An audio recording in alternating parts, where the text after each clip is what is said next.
The cafe smelled of burnt sugar and old books, the kind of place where time slowed down on purpose.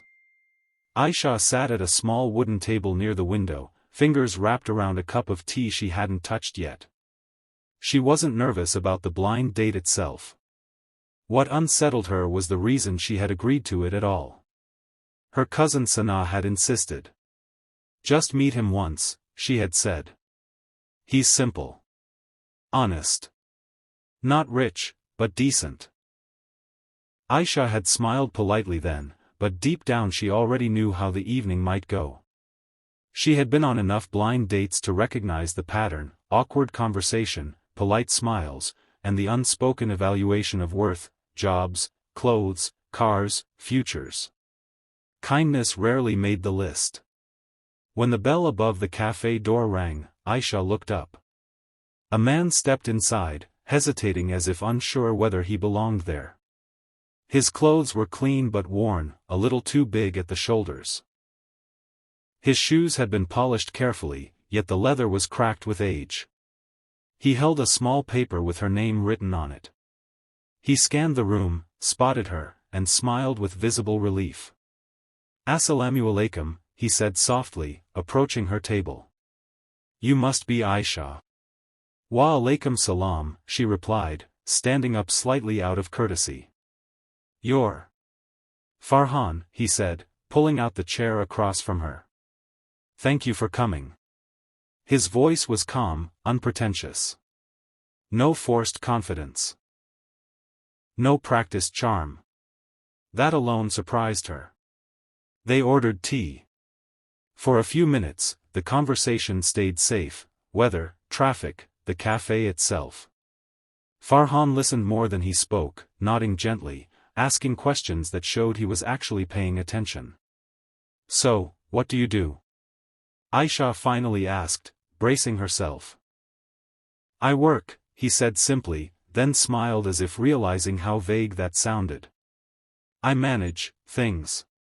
Mostly small responsibilities." She raised an eyebrow but didn't push. "And you?"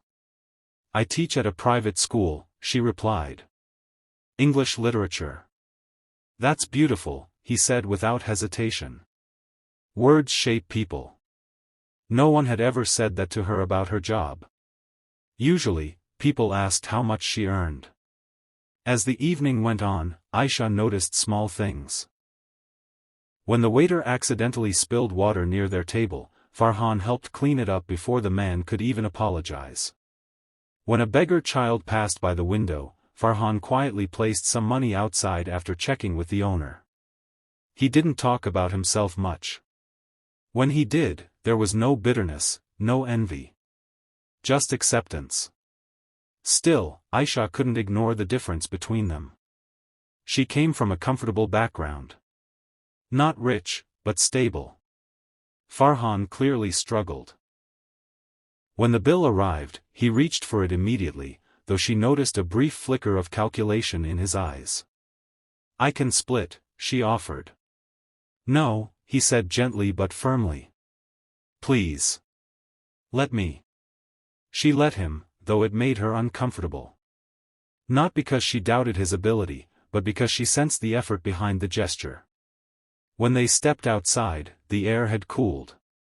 Streetlights reflected off the pavement like scattered stars.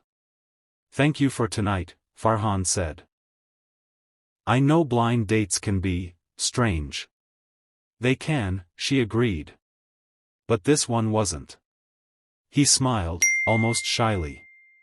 "If you don't mind, I'd like to see you again." Aisha hesitated. Not because she disliked him, but because she didn't know if kindness alone was enough to build a life on.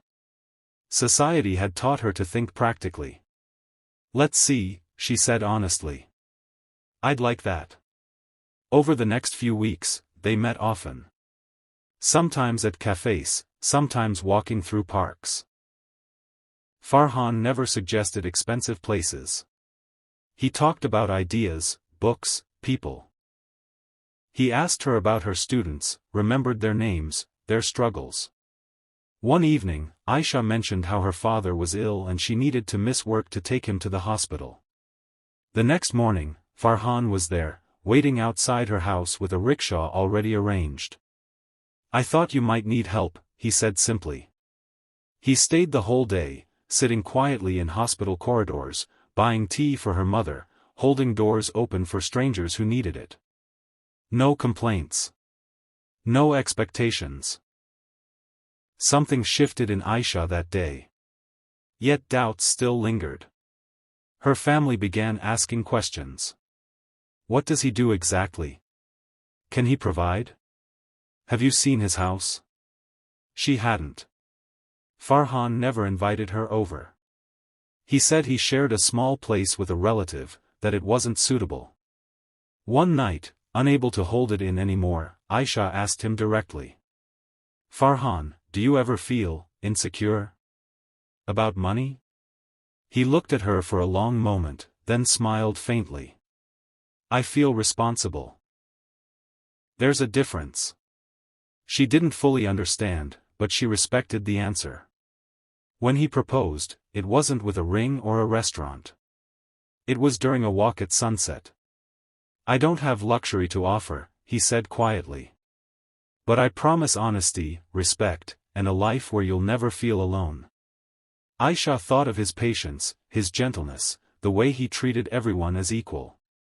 She thought of the peace she felt around him. She said yes. The wedding was simple. Farhan insisted on keeping it small. Aisha's relatives whispered, some with pity, some with judgment. She ignored them. On the day she moved into her new home, Farhan asked her to close her eyes as they approached the gate. "Just trust me," he said. She laughed. "You're being dramatic." When she opened her eyes, she froze. They were standing in front of a large, elegant house. Not flashy, but undeniably expensive. Security cameras, a manicured lawn, a black luxury car parked neatly by the entrance. Whose house is this?" she asked, her voice barely audible. Farhan took a deep breath. "Mine," he said. The world tilted. Inside, the house was warm, modern, filled with light.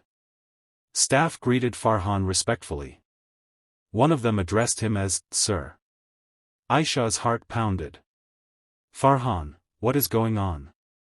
He sat her down, his expression serious for the first time since she'd known him. "My name is Farhan Malik," he said. "I'm the CEO of Malik Group." She stared at him. Malik Group was everywhere: schools, hospitals, construction, technology. One of the largest companies in the country. "I didn't lie to you," he continued softly. "I just didn't tell you everything. I needed to know, if someone could see me without the title." Tears welled in her eyes, not from anger, but from realization. "You tested me," she whispered. "I tested the world," he replied. "And you passed without even knowing there was a test." She thought of every moment. Every time she hadn't judged his clothes, his choices, his simplicity. Every time she had chosen understanding over expectation. "You could have told me," she said. "I could have lost you," he replied honestly. "People behave differently when they know. I wanted love that wasn't impressed." Aisha laughed through her tears. "You're impossible." He smiled. "And you're exactly who I hoped you were." In the months that followed, Aisha learned the truth behind his disguise. Farhan regularly lived simply, meeting people without revealing his identity. He believed kindness should never depend on status. He continued to dress modestly. Continued to treat everyone the same. One evening, at a charity event, someone asked Aisha how it felt to marry such a powerful man. She smiled and answered, "I married a kind one. The rest is just noise." Farhan heard her and squeezed her hand. And in that quiet gesture, surrounded by wealth that meant nothing without humanity, Aisha knew she had chosen the richest life of all.